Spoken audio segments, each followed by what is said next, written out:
Video 3: Forced and Bonded Labor. What is forced labor? Forced labor is when an employee is forced to work against their will or cannot leave when they want to.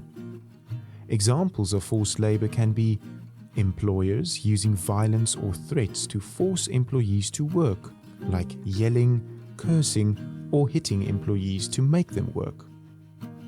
Keeping workers' original IDs or work permits. When employees are forced to work overtime when they did not agree to it. If employees are not able to move around freely, like going to the bathroom when they need to or leave the workplace once work is done. Or even when abusing vulnerable workers, such as forcing pregnant women to do hard labor. What is bonded labor? Bonded labor is when an employee is demanded to work to pay back money owed to the employer or recruiter. This can be loans from the employer to pay deposits to get the work, or work tools, fines, or loans. We will look at 5 topics on how workers can protect themselves: recruitment or sourcing, contracts, loans, savings schemes, and farm shops. Recruitment or sourcing. Before you start your job, always make sure of the following. Immediately report any work done by children under the age of 15. If you are a foreigner, you must have a valid working permit and legal passport or documentation in place. Do not pay any money or goods such as jewelry or alcohol in order to get the job. Remember that nobody can keep your ID or passport, but they can keep a copy. No one can force or threaten you to do a job if you don't want to do it. Contracts. It is very important to get your own contract before you start working. Make sure you understand everything in the contract.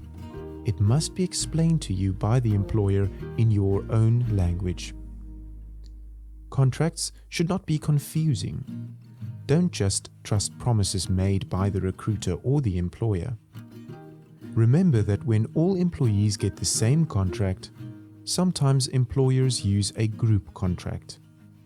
It is still very important that you receive your own copy, even if everyone signed one contract.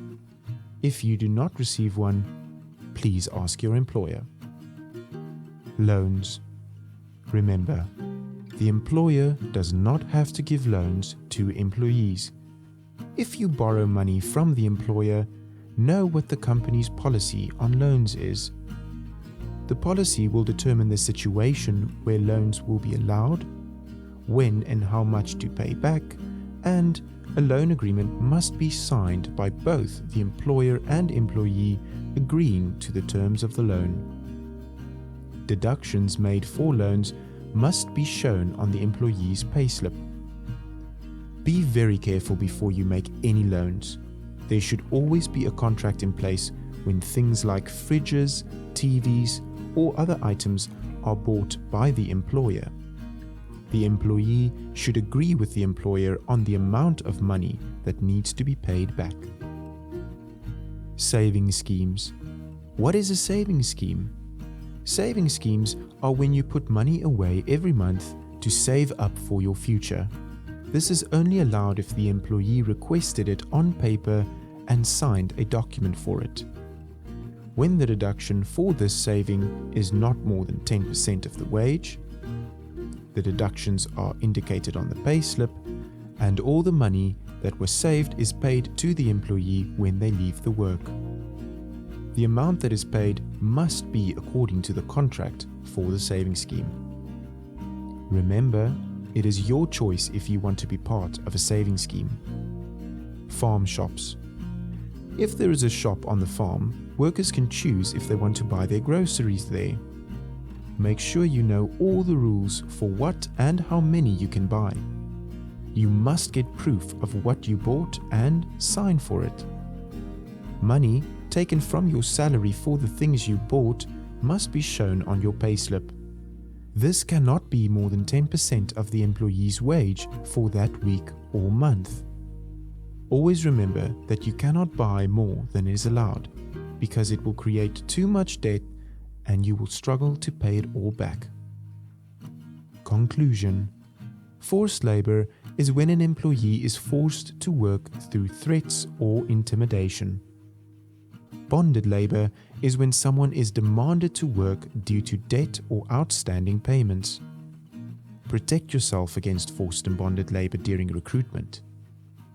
Make sure you get an adequate contract and do not pay any deposits to get the job. Be careful when making a money loan from your employer or savings scheme. Only use farm shops if you want to, and make sure you receive proof of your purchase.